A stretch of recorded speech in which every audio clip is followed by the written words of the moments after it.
Muy bien, muy bien. Acá estamos hablando ya íntimamente, pero ahora lo hacemos públicamente con Hugo Yuri, rector de la Universidad Nacional de Córdoba, una universidad por la cual también pasé en alguna oportunidad. Empecé estudiando abogacía, pero después, bueno, la vida me llegó por los 6 años. Los 6 años y dije, me parece que esto no es lo mío, es el periodismo, y bueno, ahí ya pasé a estudiar a otro lado, así que probé la calidad de la universidad que tiene Córdoba. Bueno, gracias por estar con nosotros. No vamos a hablar de elecciones provinciales porque estamos en veda, pero sí de una elección histórica que se viene dentro de la misma universidad. Sí, efectivamente. La gente está muy entusiasmada y nosotros queremos que estén entusiasmadas y que voten para consolidar esto, porque es muy difícil de entender que se haya tardado tanto tiempo en poder llegar a que universitarios puedan elegir a sus autoridades unipersonales, cuando pueden elegir a un intendente, cualquiera puede elegir a un intendente. Estamos hablando de una elección directa. Sí, sí, sí. Que tendrá lugar dentro de muy poquito. El día 16 de mayo y esperamos, no sé, aproximadamente 100.000 personas votando, 100.000 universitarios. 100.000 universitarios, ¿de un padrón de cuántos?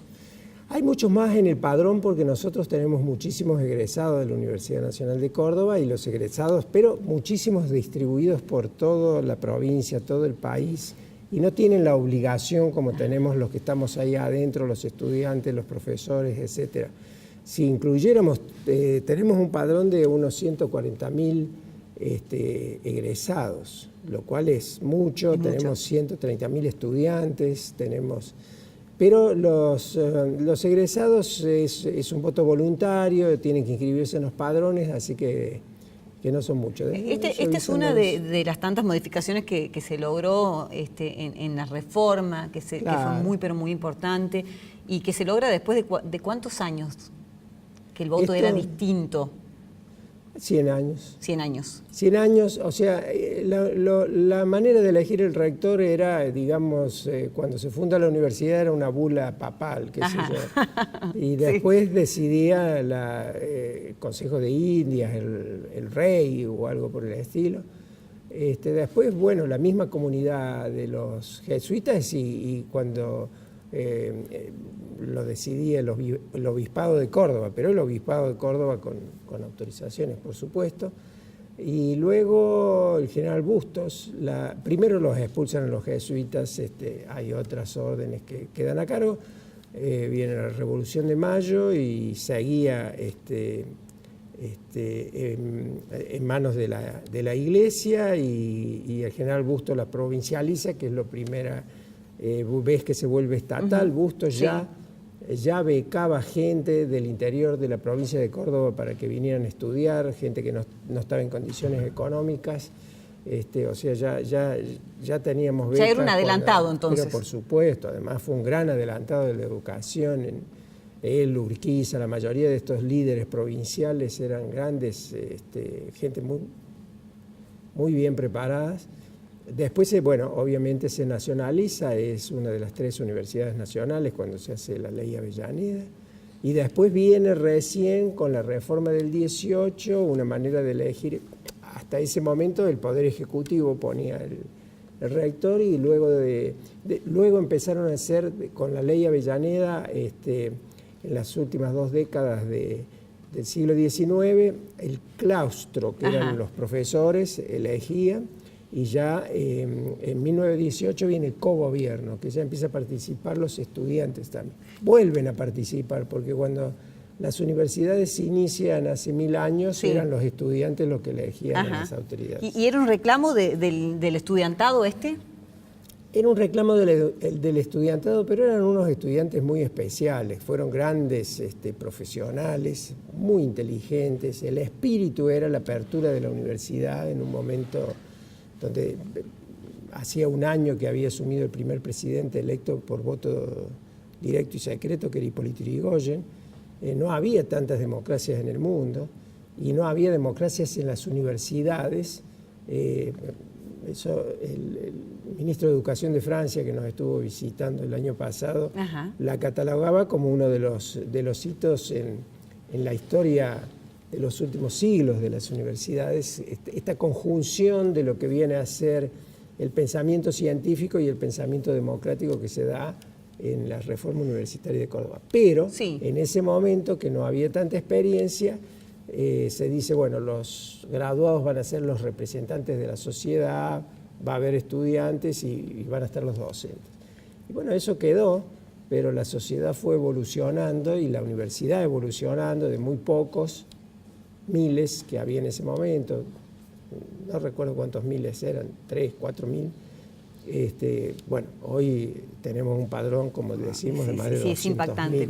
Que inclusive supera a algunas otras provincias del país en cuanto a cantidad de votantes, que eso también es... Es la tercera más grande de la provincia de Córdoba, pero es más grande que algunas provincias. ¿Cómo está la enseñanza pública universitaria en la Argentina en general? Está bien. Necesitamos romper algunos esquemas, viejos esquemas, pero no la Universidad de Córdoba, ni las universidades públicas argentinas, ni todas las universidades argentinas. En el mundo, con estos cambios del siglo XXI, necesitamos otros esquemas universitarios que contemplen mucho más la multidisciplinariedad, o sea, que no haya solamente derecho mezclado con ética, con redes sociales, con sociología. Entonces, es un esquema diferente, excepto carreras muy específicas, como la tuya. Derecho, porque es una ley regulada por la ley, una carrera regulada por la ley en el Estado, porque hace a la seguridad, o como puede ser medicina también, la libertad, medicina, ingeniería civil, contador público nacional, porque firma, bueno, pero todas las nuevas carreras son diferentes y tienen que ser flexibles y multidisciplinarias. ¿Y ya empezó a aplicarse? ¿Ya se está haciendo? Sí. Tenemos las herramientas. En estos años hemos hecho un tema que en el mundo se conoce como el sistema de créditos académicos, que son como ladrillos de conocimiento para ir armando la currícula que la deciden los mismos estudiantes. No, yo voy a tomar esto, con asesoramiento. Alguien que entra a Derecho dice, bueno, sí, pero yo quiero orientarme digamos, a Derecho informático. Sí.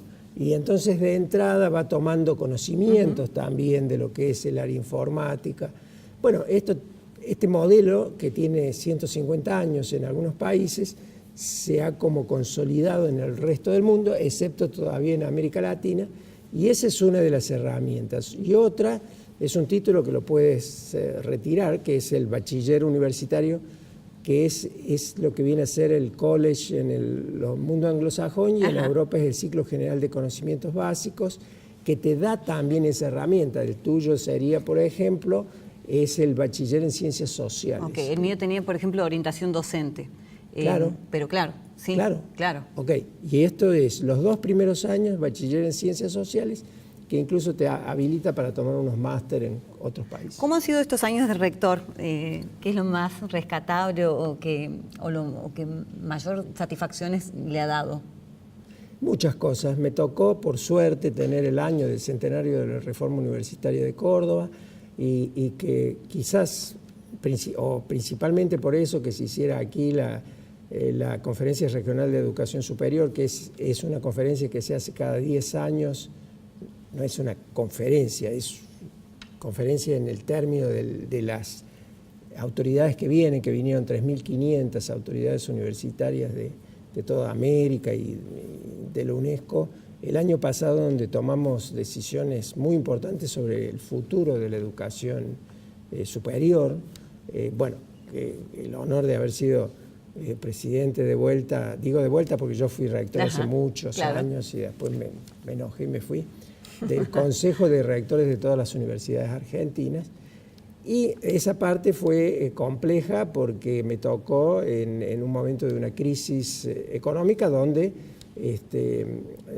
se propuso que el año pasado, con la inflación que había, que los docentes tuvieran solamente un 15% de aumento, lo cual era una falta de respeto. Sí, absoluto. Y que le ha tocado lidiar con eso. Otro de los momentos álgidos fue la toma del pabellón Argentina, que me parece que más también molesto fue... que álgido, porque se hizo primero en el año de la reforma universitaria Y segundo, justo el día en donde superábamos la crisis de los docentes, de los aumentos salariales, etcétera, cuando acordamos que se rompía ese esquema del 15%, que al final terminó siendo el aumento 40 y pico, 44%, pero no es dinero solamente, es respeto a los docentes.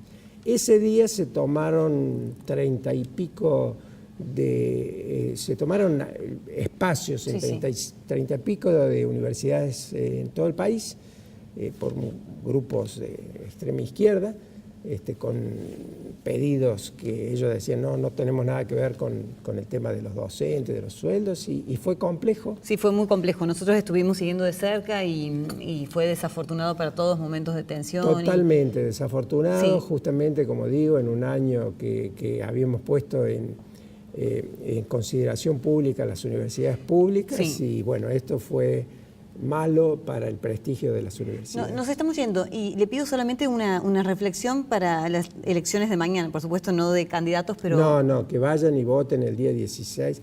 De mañana. Sí, de mañana. También, que vaya y vote la gente, porque después siempre hablamos de que no nos gusta este gobierno, no nos gusta el otro, y conozco tanta gente que no vota, gente muy educada, ¿no? Y que no vota, y que sea en paz. O sea, necesitamos tranquilizarnos los argentinos, y es lo que estamos tratando de hacer en la universidad, mostrar que se pueden hacer cosas así tranquilos. Muchas gracias, encantado. Gracias a vos. Nos vamos, bueno, ya saben, mañana día de elecciones, ojalá todo sea en paz, como lo desea el doctor Hugo Yuri, y nosotros nos vemos en la próxima semana con nuevas autoridades provinciales y a nivel municipal. Adiós, chao.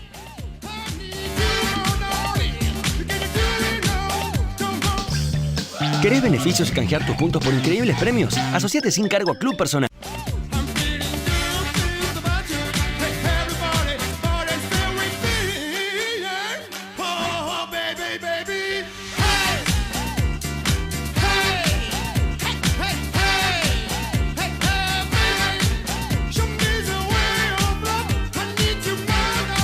Fue una producción de Televisión Mediterránea, SRL, Córdoba, Argentina.